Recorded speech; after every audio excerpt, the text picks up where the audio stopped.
Hello everyone, welcome to today's video. Today I'll be going over my fourth and final round game from the Cleveland Go Club ratings tournament.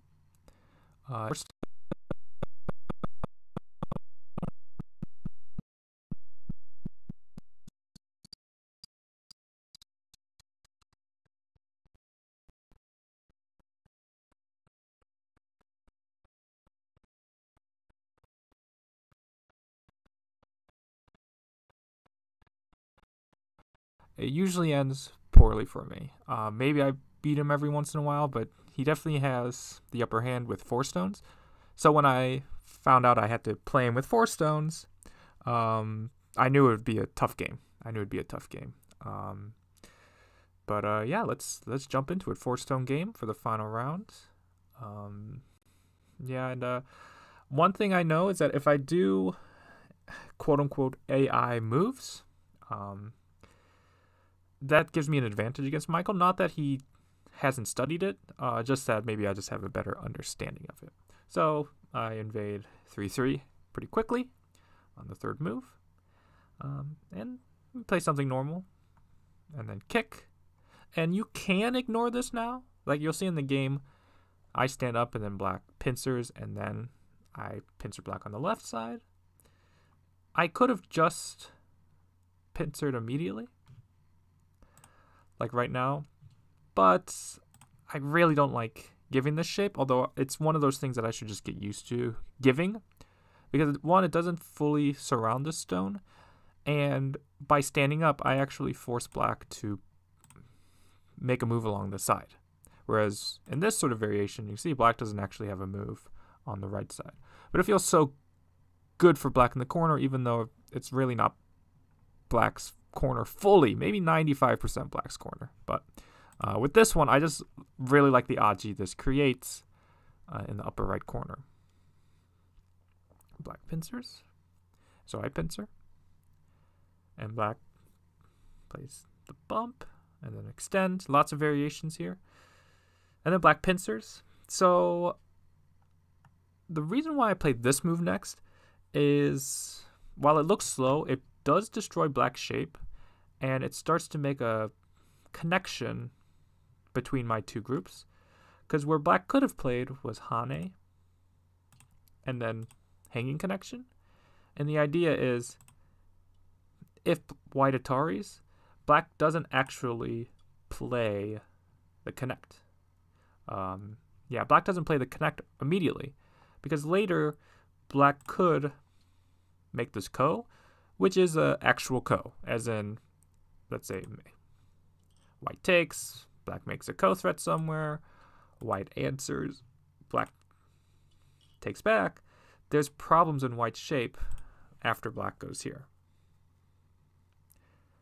And this is pretty nasty for white. So because of that, making the shape, this exchange here, is good compared to if you just allow white to make the shape here. There's no real shape problems now for white.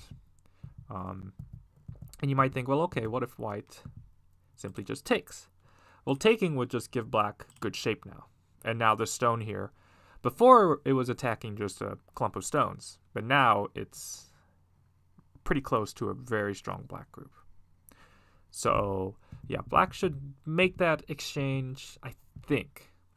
Now, the one thing about it is white is playing just a second line move, but it does really hurt these 4 stones here. Like you can just tell they don't have they don't have a base, they don't have a great shape. So yeah, that's why I wanted to get this move. The black piece here, really like this move. Threatening, of course, to cover at e9. So where does white play? Just play here. Keeping it kind of nebulous. Okay, I can still attack either side potentially. And depending on if black fixes one side or the other, I can attack the other side. So like if black extends something here, then okay, I will attack the lower left. If black does what black does in the game, which is help the bottom left side, then I can turn my attention to the left side. So that's why I didn't want to do any sort of attachments, because that kind of forces me into, okay, I'm going to attack one side or the other now, right? Because now I can't really attack the left side here. So like when black fixes, okay, I still have a weakness here. And now black can just fix both sides. So when you're not sure which side you want to attack yet, don't attach to either side, because attaching makes stones stronger. Because it forces black to add stones to his stone that was attached to. So I just play diagonal. So black goes here. So this is not a good move. So the basic idea is black wanted to get this move, right? Now, what if black just takes that right now? Well, I asked Michael after the game his reasoning, because this kind of shape just isn't good, right? Just isn't good. So his reasoning was he didn't want to see push and maybe this kind of Atari like this. But the thing about this is even if black connects, black's shape is perfect. And white really hasn't gained a whole lot. And even this move I don't even think is fully sente. Like black could just do something else, go here, help this side. Yeah. Now, without doing that at all though, black has more agi as well. So for example, let's say white goes elsewhere, maybe it does this one. What if black goes here next? While it isn't immediate sente, white could still go elsewhere. Black blocking here is now sente, right? Because if white shouldn't ignore again, because now black can hane and capture. And now black's gaining a lot, and white's dying in the lower left. Okay, so what if white answers? Well, this is the move you would want to play. Oops, sorry. This is the move you would want to play, because it breaks the shape point of the black shape there, just breaks the shape point. But this actually doesn't work either, because after black hanes, black can hane here, and again, this is capturing or cutting off the two groups. So yeah, so black can even go here and threaten ladder or hane, because white can't really block here because there's a cut here. So white would have to play this kind of move, like this. And then black can do something else. Now, of course, this shape here isn't the best for black, right? Making the G3, G4. But just to show you that by not going here, white is not fully connected. Whereas when you go here, white is fully connected. And if we change the order of moves, after this, let's say white does go elsewhere again, well, black would never just play this move at E3, because it just helps white to connect. But notice, that is the move that black played in the game. So it just leaves black better agi if black just doesn't make that exchange. Even we can imagine white gets some stones on the outside, something pretty close by. Black will have to play this move to fix this peep anyways, fix this cut anyways. So you see black's going to get this line of stones potentially regardless. So yeah, E3, not a necessary exchange. Not a necessary exchange. So I pincer. So I think I should just be calm here and just simply go here. Actually, no, sorry, I mixed up where I was in the game. This is good. I'm splitting black. Once black goes here, now I should play here. Now I should play here. White has two weak set of groups here. Set of stones here. So black should do something to separate. Attach like this. Just play this kind of move. Something to separate these two sets of stones. Especially after black has added this extra stone here. This group here, not 100% alive, of course, but definitely much stronger. So black should look to attack these two stones now. Now that black's a little stronger, white's a little weaker here. So black should play something like this, attach. In some cases you could do this, although this move is very situational, but anything to separate these two groups of stones. When black goes here, this offers white the opportunity to play here. And what this also does is it kind of, not fully, but kind of forces black to have to add an extra stone like this. And so black's just taking second line territory. Remember, this is black's wall here. And then I can turn my attention to the upper left. Yeah. And the other reason why this move is not great is because if we imagine black ends up surrounding these 2 stones anyways. Again, these moves aren't great, just for the sake of argument. Black surrounds these 2 stones, right?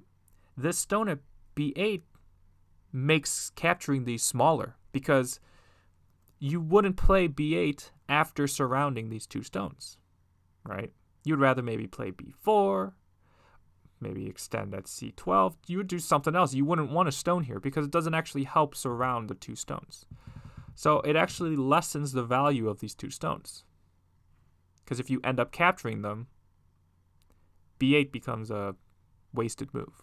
So, yeah, black should think to just split here. Black should think to just split here. And white should think to just connect, but I go crazy and take take the invasion at the 3-3. Black blocks, of course. Play here. And again, like, black doesn't need to play so direct like this. Black should try to surround on a larger scale. Again, I don't know the exact move. Maybe something like this. Black should want white to run out with the stone there, right? Yeah, something like this. Right? Now white has invested in these stones, still needs to do something about these stones, and yeah, this is what black should want. But black kind of just goes after the 1 stone, which, yeah, I'm not sure. It feels a little small. Feels a little small. And you'll see that if everything goes to white's plan, it will be small. So yeah, so I go out and then cut. And the whole idea for this is simply that I'm trying to force black to have to capture. I'm not trying to save these 2 stones. At least that's what I initially thought. So for example, if black plays here, white's going to bump like this. Goblin's nose, kind of have to block like so. And then block like this. Now the question here is, how do you fix your cut there? How do you fix your cut? This is the normal way you would fix your cut. But the problem is once white descends, now white's threatening to connect at b16 or cutting at c12. So in most cases, this is the shape point, but this would actually help white. So you have to play this kind of move. And then white can hane. Force like this. And so you can see this area here actually becomes quite small for black, especially white can build the corner a little bit. White gets some center influence and has sente. So this would be best case scenario for white. So that's why I think black should try to go a little bigger. Try to go a little bigger than just trying to surround it directly like this. But black does something different and goes straight down. And again, I should keep my plan, like my whole goal for this, in mind. So again, I think I should actually play the same spot here. If black blocks, then when I extend, this is threatening to push through. Black has to fix, and once again, something very similar could happen, like this. But because black didn't do what I was expecting, I kind of during the game was like, because I was expecting this kind of move. Black didn't do what I was expecting in the game. I was like, oh, I can punish. But we'll see that anything, or the things that happen here for white will actually be worse. Yeah. So go here. Play here. Yeah, threatening to go here. So this is already threatening to connect. So this is already losing points in the corner, right? This descent here is losing points because black can now take out the corner, even take out the base, depending on what happens on the outside. So, and then extend up. So, yeah, white would like to try something like this because, again, this is sente. Play like this. Even if, so, one, black has the ladder, right? This is going to go to the black stone there, and no net's going to really work. Although black does need to worry about the corner there. It should be okay for black. So, for example, something like this. Like, we can tell that nothing's going to work here for white. If white starts to surround this Atari just is okay for black. White connects, can't go under. Even white tries the ko, doesn't work because black then Ataris. And it's a connected die. So, yeah. And even if something like that did work, black could actually consider sacrificing just the 4 stones there and then, again, taking the center on a large scale, like something like this. Or, again, don't know the exact move, but just taking Sente somehow and taking the center, or controlling the center. Maybe go back and attack the 2. So even in some cases, this is okay for black. So again, corner is not actually that big. So, yeah. In the game, though, I stood up. Because, again, I'm not actually trying to save these, or directly save them. Just trying to get some Sente moves on the outside. And here, all black needed to do... Well, I'll show you what black does in the game first. Black Ataris. But then runs into some problems when white turns here. Because now white's threatening to cut here or capture the 5. And so what happens in the game is... Sure, maybe black captures the 3 stones because I do need to come back and cut. But black needs to spend another move to surround, so I even get Sente. So I'm able to help my group that was weakened on the upper left. So here you can see I captured the 2 stones, I connect my groups, and I even took Sente. So what should black have done? So black should have Atari'd like this. Right? Now, what does this Atari do? Sure, it's starting a ko, but any ko like this would be impossible for white to win. Like, actually impossible. Because, again, black got b16, so anything white does, like, the corner just gets destroyed. And so white loses the whole left side, and, yeah, it's just not good for white. So white has to connect. And you might be thinking, well, the same things work. If this sort of thing happens, it's just the same thing, just black has that extra... Black gave up an extra stone. What's different? So what's different is now black's going to give up that 1 stone. Oops. Sorry. After the Atari box, going to give up the 1 stone. Like this. And so what this does is it makes white live in Sente, right? Black needs to fix, and then white continues on. So how is this good for black? Well, it's good for black because white's not actually alive in Sente, believe it or not. If black ends up getting Sente, maybe at this point, black can simply descend to kill white. Because white needs to play at A11 to make the second eye, but that's a self-Atari. If white needs to capture first, well then black just pokes out the eye. Like so. So white needs an extra move by simply going like here. So white gets 4 points on the side here in Gote. White probably lost 4 points in the process once black got b16 in the corner. And then black gets Sente to surround the center. So this would be amazing for black. This would be amazing for black. And so it's actually why this move is key here. If black doesn't do that move, white is actually simply just alive. Because now, if you try the same Tetsuji, white can just block. It's not a self-Atari anymore. So by exchanging A13 for B14, it changes the entire life and death, which is pretty cool. So, yeah, if this sort of variation happened where black did this, this would be... It's a handicap game, so I won't say game over, but black's probably gained an extra handicap stone advantage if this sort of thing happened. And remember, before any of this happened, my goal was I'm going to just make black surround the left side, and I'll take some outside thickness, right? If this sort of thing happened, the complete opposite happens. I take the left side, which is even less for me, and black takes immense outside thickness. So, yeah, where did it all go wrong? So, yeah, I just lost track of what I was actually trying to do here. Like, my whole plan was, okay, just take outside influence. But because black played differently, I kind of got lost almost in what I was trying to do. Right there. So yeah, but that's not what happened. Black simply turned, and I got this result here. and able to cut here. Now what's important about this position here is this is still ko, believe it or not, for black. So black can Atari and go here, extend like this. So it looks like, okay, black needs to connect. Okay, black connects. And now white can simply just clamp, right? And there's nothing black can do. But black can actually counter clamp, and this is the ko I was referring to. And this is good to know. Keep this in mind.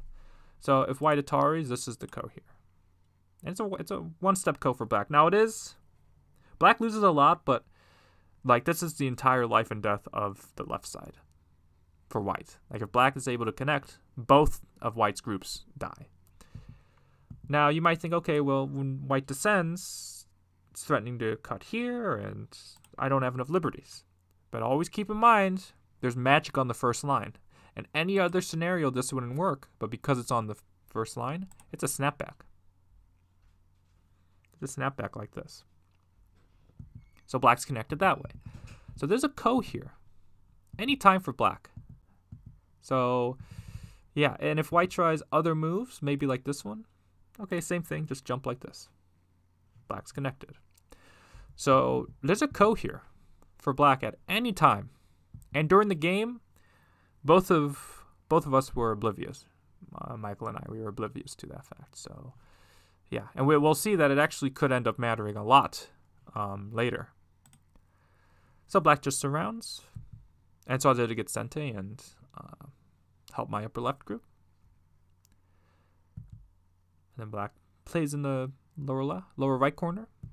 And then I pincer here. Yeah, I probably shouldn't do this, should I? I can either directly help my two stones like this, or just play towards the lower right corner. The problem with my move is not that I was assuming, but I was kind of thinking black would help this stone at Q11, or at least black's going to keep me separated. But actually, I think it's better for black to play this kind of move, right? And if white connects on the second line, that's key. You just take points in the upper right. That's still Sente. Probably need to fix. And then black just moves on with taking points elsewhere. And so you can see white on this board doesn't really have any big areas. Black can still play Q9 later, or even now black could choose to play Q9. Like black has a lot of options at this point. So, yeah, this sort of thing is probably good for black. In the game, though, black doesn't do that. But yeah, so I think black should go here. Black doesn't do that and plays kind of the shape point, which again keeps me separated, so can't say it's horrible, but I do get some extension along the bottom right. And yeah, this is a little too far. Again, I was kind of wishful thinking of black going here, and then I would be able to pull back like this. But of course, black is going to separate me. So I think this is where I need to play either just the simple extension, and if black kicks, just be happy I got an extension and there's still a lot of Aji in the lower right corner. Or play this kind of move and ask black what black wants to do. But this one, again, it's just harder to keep white separated now. Whereas the variation I chose in the game made it very easy for black to separate after this jump here. But I just take my corner. Yeah, so I have 3 out of the 4 corners, so getting close to all of them. Play there. And then black jumps. So this move I'm not 100% sure about.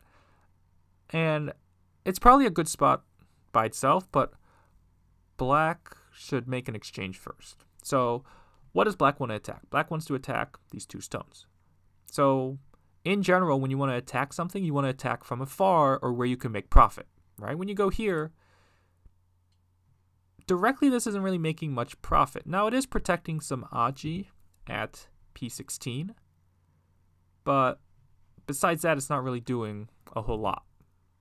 So where I would play as black is attach here,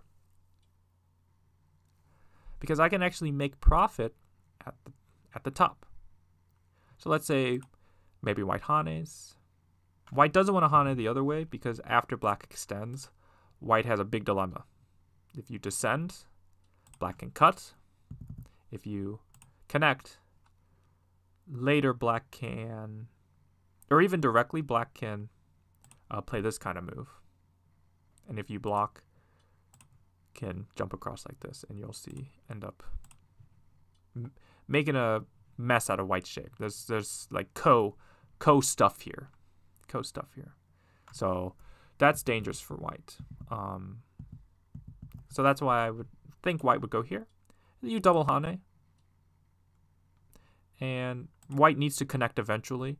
And now all this has done is now put reinforcements in the way of white's connection here. And also you've made potential up top for some points. So yeah, black should make these exchanges first just to get in the way of white's connection here, as well as start to make some points on the upper side. When black goes here, guess where white goes? Right back at you, right? I'm able to ask black, okay, how are you going to play? Again, if you Hane, then I'm making points up top, and you probably have Gote still, right, with this kind of move. And then I can then turn my attention to maybe these two stones or doing something else completely. Black Hanes, cuts, and then connects. And then I'm able to extend. So again, I was able to get my profit up top. So yeah, that's why the jump's okay that black did here, but yeah, black should attach first at J17. Black jumps, that's a good move. Push and then extends. And yeah, here I want to cut, but after black extends, I have two weaknesses of K18, I would get captured, or Hane here, I would get captured. So I have to just crawl.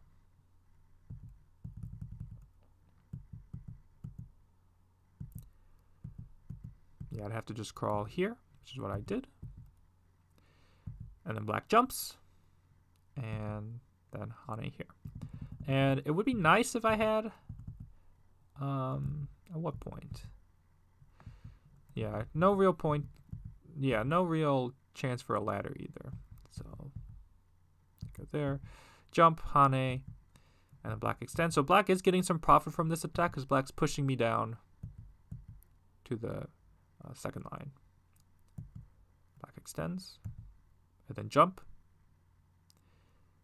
Yeah, got to do something with that group now, but I really didn't like how heavy I got here on the upper right, even though I was trying my best not to get heavy. I failed to do so. Jump there, yeah, that's kind of the shape point.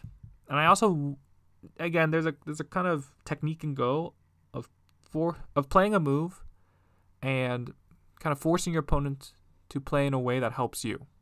So by connecting here, this kind of forces me to play here, right? Because black can capture.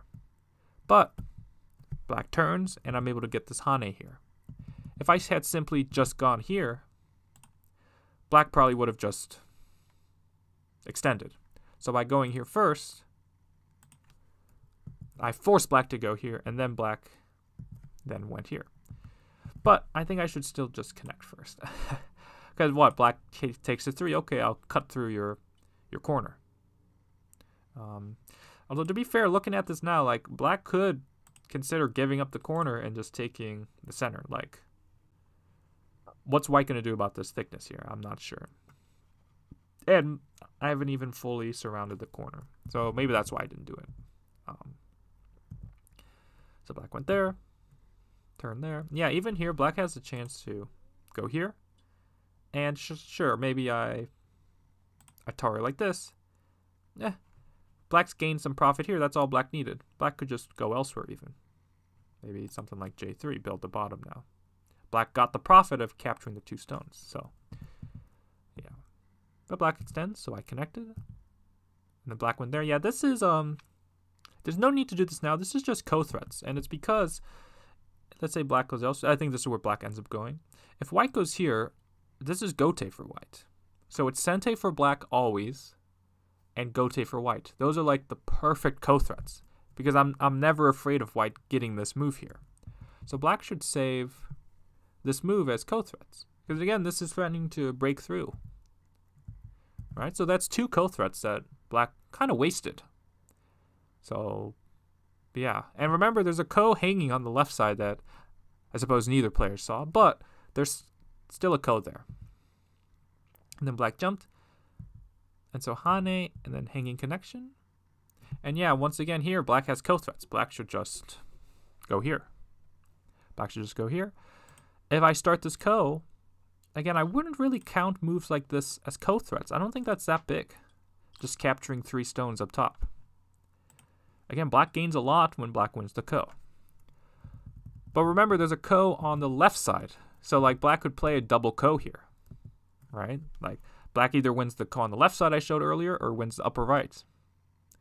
And if black wins the upper right one, then this whole group here that white has is hanging. So yeah, black should Atari here. Black should Atari here. Stay there. And then yeah, this move, not good at all, basically.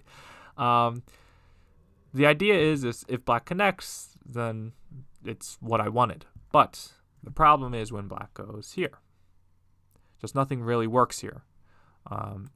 If I cut, sure I cut, but this takes away liberty, so I can't even hane now.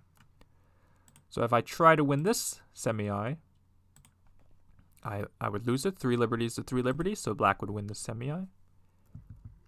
If I try to win the other semi-I, there's probably better ways to do this, but just for example, black and wedge, this is to take away liberties, descend, that's sente, and then descend. Yeah, black wins this by 1 liberty, like this. So really, there's nothing there for whites. If I want a hane, I have to not cut, but then black can just block here, and it's going to be I versus no I. So yeah, or white's not even going to. Yeah, white can't really make an I. So yeah. So what that means is I have to play here. But again, if black just fights this ko, like I can't win this ko. So yeah, again, even if black ends up losing the upper right because I ignore black on the left side is humongous. Humongous. So yeah, I don't think that would be good for whites. So yeah. So go there. Play here. Again, black can Atari, but black just descends, and this is giving me a lot of forcing moves in the corner. So black really helped white here get a lot of forcing moves. Black turns, which, yeah, I don't think it's a great move because it forces me to play. Whenever you have a group in the corner, the 2-1 spots are the key spots you want to look for. So S18 in this case and T18, because if I get both those spots, white has 2 eyes. So by forcing me to take one, probably not the best idea. Yeah, probably not the best idea. So yeah, even just not pushing there. What if black just, well, monkey jump would again force white to take that spot. So small monkey jump maybe, or just take the spot yourself, just something like that, something. Because here, okay, black cuts, but this would be a ko. Now again, as we mentioned a lot, any ko here would favor black because black has more ko threats, but still white has a ko there. Black takes, and in this case, I could have just lived. I could have just went here. Black goes there. Black can descend in sente. And black even needs to connect once more to live in gote. But I just didn't know what I was going to do with this outside group. Any move I play like this would just help black build the bottom side. And if you look around the board, the left side's okay if it ends up being mine. Because again, there's a ko there. Just want to keep reiterating that. There's a ko on the left side, but second line territory here. Small corner. Like, I don't really have many points on this board. So I kind of went all in almost. Maybe not all in because this was black's corner, but I was like, okay, black, start this ko. Because now even if black makes his eye, I can make 2 eyes, so of course I would live. But black doesn't even fight the ko. Again, black can make this ko here, like this. But this is actually just the game losing move, because after connect, this move is not sente. Because he's threatening to poke out my eyes, but I can poke out his eye. So I do that. He Ataris once. Now he does the Atari. It's a little late now. And when he tries to push here, I can Atari, turn, and that's a snapback. And at this point, he resigns because he just lost the entire corner. Didn't even get a ko. So, yeah, definitely got lucky in the upper right. We were both playing poorly in the upper right, but Black just played a little worse. But yeah, that was the final game. Yeah, if you just look at this end board, like, White didn't have many points on this board. Maybe 20 tops, maybe a little bit more than 20. So White really needed something, and this was that. So yeah, that was the end of the tournament. And with that, I was 4-0.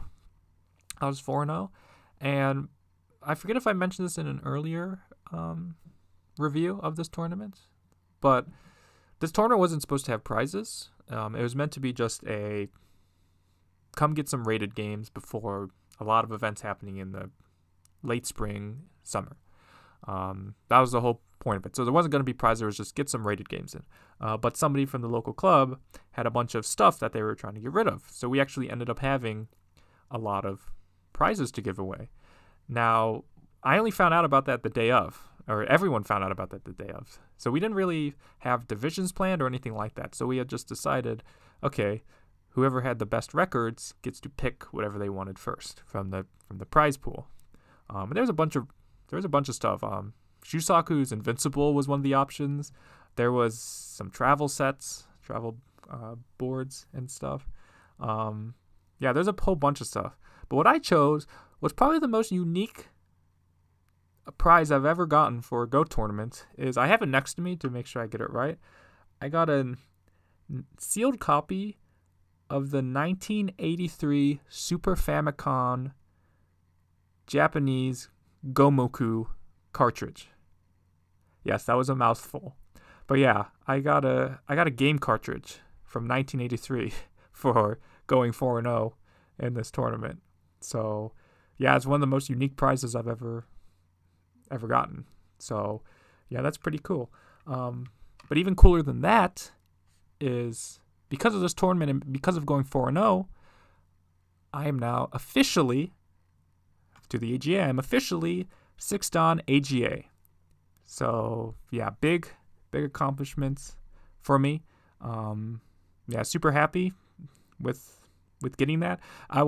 My progression through the AGA ranks was pretty quick early on. Got to 1 Dan, 2 Dan pretty quickly. 3 Dan, 4 Dan was a little slower. Then I got to 5 Dan. Hung around there for a while. Part of that was pandemic and there wasn't a lot of tournaments, but the other part was me playing badly at tournaments once I got to 5 Dan. But now I'm 6 Dan. So yeah, super happy with that. So moving forward, unless I lose it, I'm gonna have 6 Dan in the titles for me. So yeah, if you have any questions or comments about the game, please leave them in the comments section. And yeah, I'll see everybody in the next video.